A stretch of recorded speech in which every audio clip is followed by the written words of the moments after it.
Greg Miller here, Miami Community News. We're with our favorite city, Miami Commissioner Damian. I have to remind people, when you had hair. Yes, when I had hair. I think lots of hair. Lots of hair. It was Gibraltar Bank, 1982 or 80. When were you working there? That would have been early 90s. Right. Early 90s. Well, whatever it was, Yeah. that's 30-some-odd years ago. I got a mortguage from you. Yes. So I always Long remember time ago. you sat right next, the next office next to Steve Hayward. That's right. I worked with Steve for many years. Great guy. He's still around? Still around and still banking and Is he starting. really? I think he's starting a new bank. Another bank. Yeah. Steve, call me. You're watching. Call me. I want to invest in your banks. The story I heard is when he was open. I don't know why we're talking about it, but he's a smart guy. Very smart. Okay, let's talk about smart things. So I grew up in Miami as you did. I was born and raised, and I used to go to Key Biscayne and go to Miami Marina. I remember my friend. I call him Mr. Sheehy. I don't know I just know his kids. I remember watching him race the Budweiser up and down that thing. I go, wow. I was little. So we already came out and endorsing this Miami Marina. I think it's going to change Dade County and change everything. Let people know that we're alive and well. Talk about the Miami Marina. It really is. I mean, first of all, it's a magical place. It just is. When you pull in there, you feel it. You feel it. There's nothing like it. And it's interesting because it was built in 1963 by a Cuban architect, Hilario Candela. The spirit of that structure is brutalism, which was kind of like popular in Eastern Europe and Russia and a lot of other countries. So it's a time period kind of encapsulated in that structure right in the heart of Miami that overlooks the downtown skyline. And it's really an opportunity to take Miami and make a very iconic structure global in a way where there is nothing else. There is no other venue in Miami or potential to have something like that happen. That slab is the biggest slab. Yes. What is it? The roof. What is it? There's a ton. It's cantilever. There's a ton of like architectural issues, fantastic issues around it. The concrete. I think it was a company in Miami Beach. It was very unique, kind of special concrete that lasts a lot better than other things, but I'm not giving it justice by speaking about it because I'm not an engineer and I'm not an architect, but I know that it's spectacular and it's one of a kind and that we're very lucky to have this in our community. There's a lot. Everybody thinks this arrangement is just for I call it the concert hall, and watching boats, but there's more to that whole big lot. How many acres is that? Now, I don't know how many acres, but it's a whole big flex park. Some people call it a parking lot in front, but it's that whole structure in front of the actual stadium. Stadium holds about 6,000 people or so, and outside of the stadium, there's that whole concrete area, and that's actually what's part of the management agreement that voters are going to vote on. It's giving a company called Global Spectrum, Oakview also, and they're partnering with local partners, and they will be operating what the City of Miami currently operates. The City of Miami currently operates events in that area, but the City of Miami is not a good business. You're not in that kind of business. That's City provides things for residents, right? And that lot goes all the way, butts up to Mass Academy. Correct. It goes all the way down. And on the other side, on the west you've got the rowing club, you've got the yacht club, you have a lot of other entities that are right around there. So it is a basin of activity, and it's sensitive ecologically, and we take that incredibly serious in Virginia Key and specifically in that area. So do the operators. These are global operators. This went out to a bid. It went through an RFP process. Two of the largest global operators bid out for this specific, and Global Spectrum won. So they were the ones that won the bid. They're incredibly excited because this gives them about a 5-year period to actually operate the business side, hopefully make a revenue stream. And once that revenue stream goes higher than what the city has it, you have a lot of financing options. You potentially could do a revenue bond. They might decide to bond out that money themselves. They're an incredibly large company. They have the wherewithal to do that. There are a lot of things that can happen. Naming rights. There are some federal credits that apply specifically to this venue. Is really super exciting because, like you were just talking about the boat and how special that was for you. For future generations, this is going to be special in a completely different way. Now, waterway behind do they have rights to it? Who has rights to that? No, they don't have rights to that. Right. All of that belongs to the city of Miami. What we're doing is we're giving them that 5-year, and then they have 10-year, potentially renewable, every 10 years for a maximum of up to 40 years. Once they can identify how to finance the restoration of Miami Marine Stadium, then that would be probably, it's been estimated between 65 million to 85 million. It depends. It depends. To fix the... to the stadium. And it depends because every year costs keep going up, which is why we really have to do this now if we want this to succeed. So if once they restore it, by the way, the plans are already there. The permits and the plans are already in place. Richard Heisenbottle did those years ago. He's a local guy. The local guy. Coconut Grove, he did Miami Freedom Tower. He did that restoration. He's pretty famous. Very famous here. And then they partner up with some local guys, Emmy and Emmy and Frankie Ruiz and those guys. They have the Regatta Grove, yes, Frankie John Ruiz. Martins. Everybody knows who's Frankie Ruiz. Frankie Ruiz, the marathons. Yeah, there he is. There he is. So they're all Miami. They're all Miami people. These are all people who love this city and they really want to see it succeed. And all of us are collectively incredibly excited that this is on the ballot for voters. And we think it's just going to take us to a different level. There's no question. It's exciting. That whole island. People get a little confused when you get on to Key Biscayne. It is county. The first is on the left, right? Rusty Pelican. No, before that, right? County. Right. Then when does it become city? City when it becomes over the bridge, right? And some people have argued about the little strip. Some even within our jurisdictions, sometimes we're not completely sure because we haven't tested. We haven't gone back to the original origins of certain, like a little grassy areas and things like that. But the moment you get to Miami Marine Stadium, and before all of it, the moment you go over the bridge, everything to the left is City of Miami, and on the right is county, Miami-Dade County. How did that happen? Then I don't know. God, it's strange. Sometimes the jurisdictions deeded the land to each other for different reasons. Yeah. Okay. It's an exciting project. Community newspapers came out. Somebody invited me to not the ribbon cutting, but their press conference. I was totally blown away on the plan. I sat with Savannah. Yeah, that was great. I'm going, wow. I'm sitting with her, and she's a DJ. She does a lot of things, and she's out supporting it. So it's exciting. I think it's going to be great for Miami-Dade County. Not for the city of Miami, for all of Miami-Dade County. I agree. People think it's just going to be concerts. No. That property in front, it's going to be so many events going on, and we need that. Listen, people downtown are overwhelmed with the events happening with Bayfront. People Miami Beach Convention Center. By the way, this is the Global Spectrum is the same operator as Miami Beach Convention Center. So it's not somebody new, to the area. They know but Miami. All of these places are taxed with events. So we do need another area that starts looking at these good events and that can also control the sound, that's respectful for the people who live there. That's always been a big issue for us. Sound travels over water very quickly. Oh. Yeah, so we need to be careful, make sure that we're protecting residents, Key Biscayne, on the water, that all of that area on Brickell, et cetera, and that residents are also protected. Then there was a big concert on that there one time. Who was it there? Ultra was there 1 year? Ultra went there 1 year, and it was kind of a difficult, I'll use that word. It was 1 week. A difficult experience. They don't have the infrastructure as it currently stands, so they couldn't get Uber or Lyft to get over there. So people were walking from the event all over the bridge and down to, it was not a good, that wasn't the appropriate place to try to do an Ultra. So let me go over for people to understand.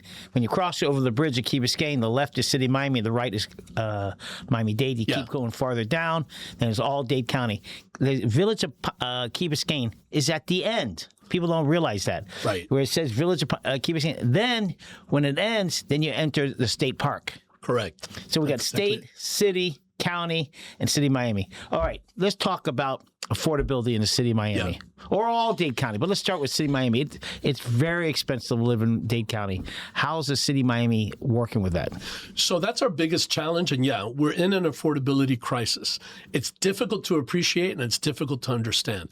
What's easy to appreciate is that it's miserable traffic, horrible noise, all hours, depending on where you live. If you're in the urban core, that's certainly true. You're just watching building after building go up, and you're wondering, who is planning all of this? This is a little chaotic. We're in a very difficult building cycle. All of this is a product of the fact that everybody wants to live in our city. So you'll know, even if you're looking at whether it's Wall Street Journal, doesn't matter. There's article after article about billionaires moving to Miami, a lot of Miami interest coming from abroad. And unfortunately, what that does to prices, they go up. We are in a capitalist society, so we can't put a moratorium on buildings or take away private owners' rights. The code is the code, and you have 3 codes. You have City of Miami code, you have Dade County code, and you have Live Local Florida code. Let's talk about Live Local. Everybody is totally confused.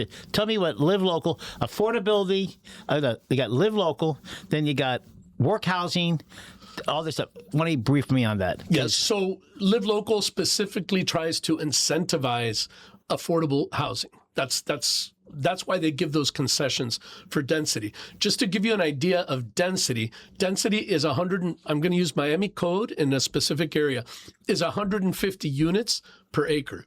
The county code, which is called rapid transit zoning, and anywhere you see a metro rail or you have rapid transit, you can walk 5 minutes in any direction, and that's included in rapid transit zoning code. So the county can decide that your building... Is it a mile? What is it? It says a 5-minute walk, which is a strange bar to have, a requirement. So how far am I from the metro rail? We in rapid transit? I think we're 4.5 if you walk fast. The bottom line is the county can decide to take the property in no matter what.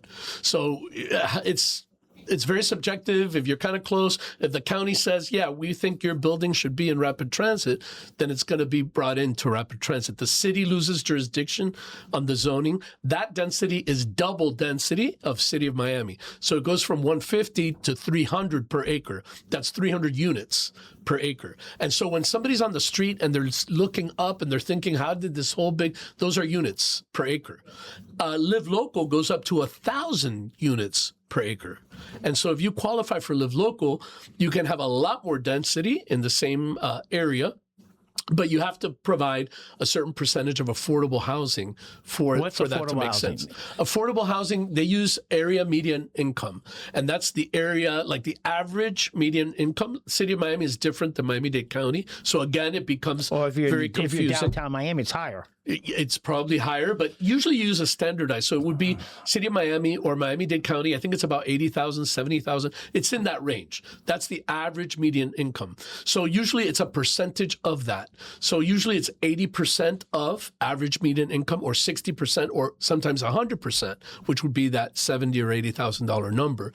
Workforce is considered 120, 140, but we have a workforce housing crisis too. That's why if you're starting out and you're a young attorney or you're in the fire department or a police officer. Or in the banking business. Or in the banking business. You're broke then. You're broke. You can't live here. You've got to commute an hour and a half from somewhere else to try to live here.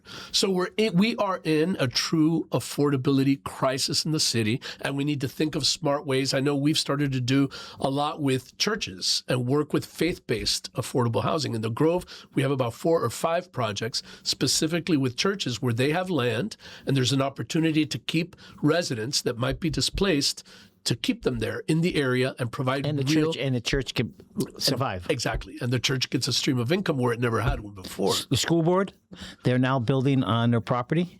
They are, and I think they have a lot of opportunity to be very entrepreneurial. I think the school board has a lot of opportunity. They have a lot of land. They're not going to sell it. Like we have a school right across from our office, J.R. Lee. Mm-hmm. They're going to be building, and I think it's great. Teachers, people working with the school board do not make enough money. So if they get affordable housing, it's a win-win.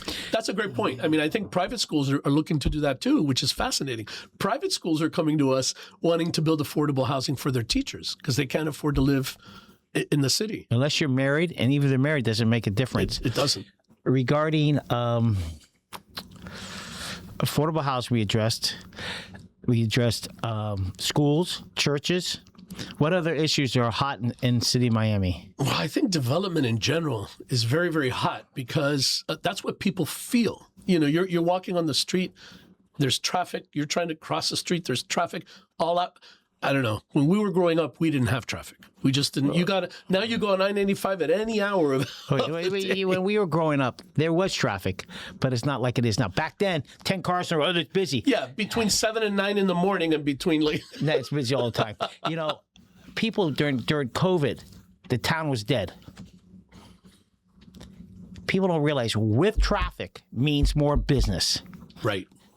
you have to remember, more people, more business. Yeah, but when you live there and then you have noise and you have construction noise that happens because let's say there's a continuous pour, they're pouring that's regulated in a very special way.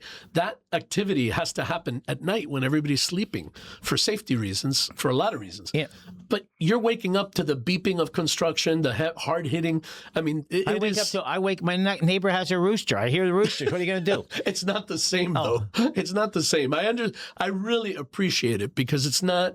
It's all the quality of life. People having road rage. People, not having enough park space. Not having enough areas where you can kind of just de-stress or just enjoy where you live because of the development cycle we're in. It will get better. I promise. I don't know if you remember, but I remember Coconut Grove when they were building Coco Walk at Mayfair, and we thought, oh my God, it's the end of the Grove. This place has had it. Well, it did go down, and all of a sudden it hit bottom, and now it is rocking and rolling. And now we're almost, because that's a cycle, and now we're going through that same kind of cycle where there's a lot of interest, there's a lot of development. We do our best in the developments that we can control to try to make sure it's fitting the character of the area, like a Coconut Grove or even an Edgewater or a downtown or a Brickell that has density.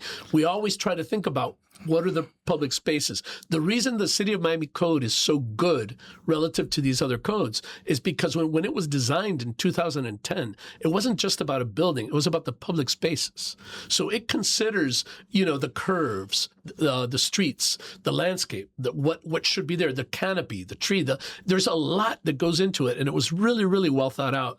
So for us in the City of Miami, it's difficult when the county supersedes the city, the state supersedes the city, and now we feel very strongly about a code that's more identified with what residents want, which is the character of their neighborhood, but we lose the jurisdiction, we lose the control. I'm a little confused. Was Coconut Grove a city before the City of Miami? Never. Never. Coconut Grove almost became a city in 1992, right. And what stopped it was Hurricane Andrew. But Coconut Grove is in your district. But the Peacock, it was a hotel, right? Yes. And the Coconut Grove has such history. It does. It's one of the richest histories that we have in our city. Yeah, it's exciting that Coconut Grove's still alive and well, and they still have some old timers in the business there that makes it feel like it's a great place. But there's a great burger place, Chubb's. Excellent, Chugs. Yeah. I ate there one time. I go, oh my God, it's so good. Okay, let's talk about. Not like our betters. No. Let's talk about your police chief. He's been there a month. Brand new, yes. He's putting together some great social media to let people know the police are your friends. Yeah. Police are doing a good job. It's just in a short period of time, Chief Lopez, you can see the impact. He's trying to be user-friendly. I watch him include, this is not about the chief, this is about everybody in the staff. So it's exciting. By the way, that is exactly who he is. He is that person. He's very friendly. He's very street level, which I love because so am I. And in our district, we had done a big push called the Eastern District.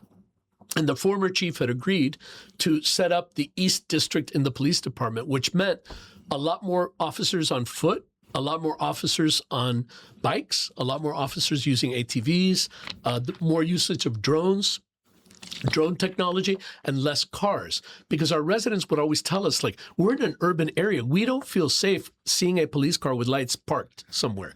We want to know that there's a police officer walking the park so that if something happens, I can yell and somebody sees that and they can respond. So they were telling us constantly, we want them on bikes, horses. I was just saying, you're doing horses. Yes. People go crazy. They do. And kids love it. Kids love horses. I was at an event and a horse showed up. All the kids were away from the cops, but as soon as that horse came up, they all swarmed to the horse.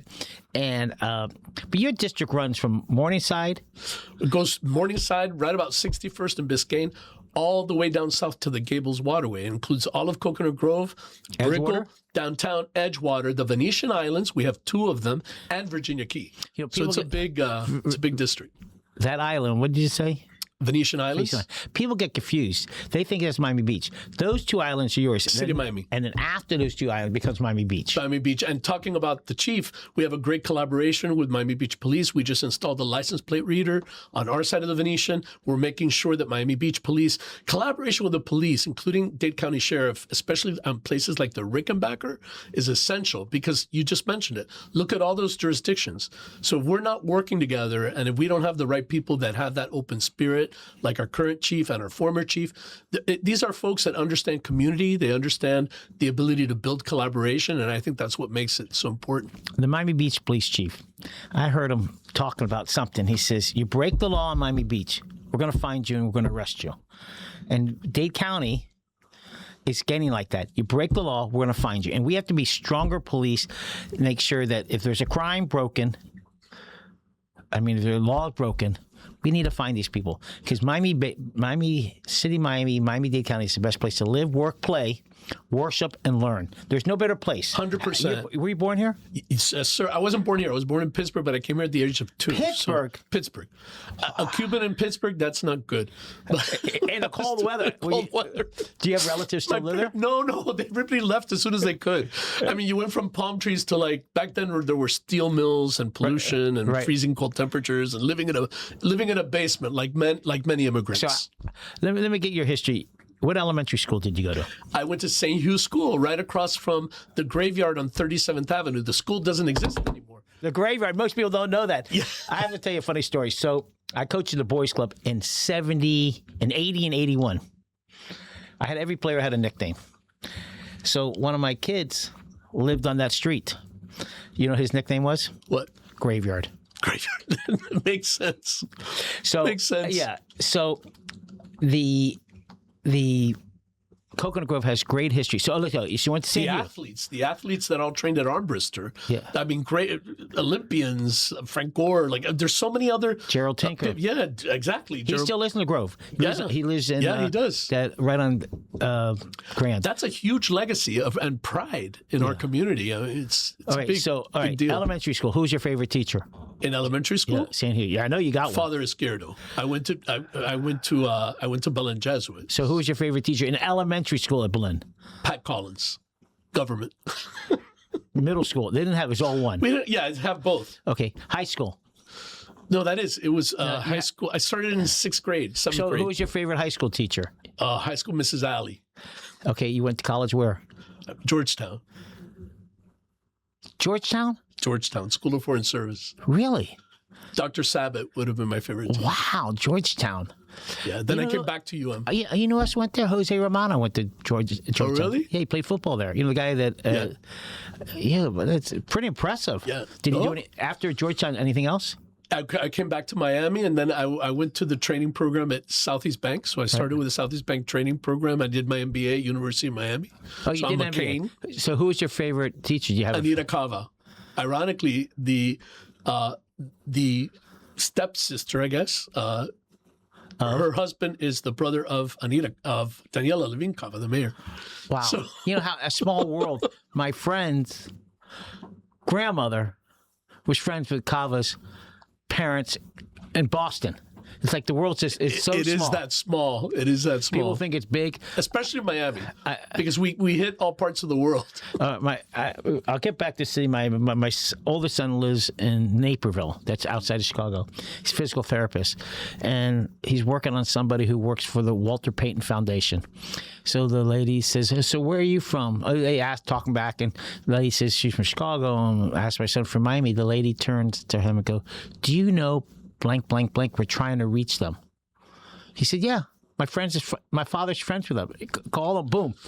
But the world is small. Listen, city Miami is, they're always going to have unhappy people. Your job is to please as many people as you can. I think Coconut Grove is just full of energy. Morningside, Edgewater's in your district too? Edgewater's in our district. Every part of our district is making big progress. So that's really exciting. Edgewater. Wow. Edgewater has great things happening. We're working on a master plan that's very exciting to try to build more of an identity for the area. And it's just really good things. You're on Biscayne. You don't know what Edgewater is. You go 2 blocks east. Right. Wow. It's like you can feel the energy. People walking, people running. It's alive. It is alive. And, the Omni District, too, I'm chair of Omni CRA, and that's a lot of revitalization is happening there. Oh, funny, I had lunch with somebody who's talking about CRA in that area. A lot of great things are going on. Elections coming up. The city of Miami has nothing now, but November you have something on the ballot, right? November, we have a couple of items on the ballot. I'll be back then to talk a little bit more about those. There'll be a bond issuance, and I think there's a charter amendment, and there's some other things. Regarding, so we have election in August, vote yes for the marina. And vote yes for moving the election to even years. That's important. And who gets shortchanged? Nobody gets shortchanged. Well, not anybody that you know currently sitting. That's why it actually takes place in 2034 so that it doesn't impact. And it's perfect. Right. So for new people that come in that year, they're going to lose 1 year in 2034. So they'll have 3 years for their first term. Other than that, that's it. And that was the only way, we went through so much to try to get this on the ballot. It's important. More people It is because 70% turn out when it's on those even years. On odd years, it's about 19%, 17%. And the difference is, number one, you have an electorate that cares, they're listening, so they're likely to go out and vote. But number two, you stop those people who have captive audiences. So if you have a little captive audience of a few thousand people, a few buildings maybe that you maintain all year round, they go out to vote and you win a seat guaranteed in low turnouts. Right, we're speaking about low turnouts. Right now, it's a very low turnout. Yes, it is extremely low. So please vote. You look at the numbers. It's like one polling area had 40 people vote. That's it. That's in a day. That's it. Even though there could be. And the worst part about that is that all those people who aren't voting, they have thoughts, they have opinions, they have ideas, but they somehow feel that it's not worth taking the time to go ahead and vote. So the people that vote are actually determining everything for them. It's kind of like the people that show up sometimes at commission and they say, we represent the community. We do a lot of work to pull an area and get input, and we even go door to door talking to people in an area before we make a really important decision, because we figured out that there isn't anybody that represents the community in that way. So it's our job to try to really get, and so I know there are a lot of people that have great ideas and they have a lot of opinions. Doesn't translate to anything because they're not voting. All right, we got an election come up. Come out and vote. You got early voting. You got regular voting. It's all exciting. If you have any questions. 18th is the election day. But you can vote before. Everybody, have a great day. This is Grant Miller with our favorite Commissioner Damian. See you guys later. Thank you.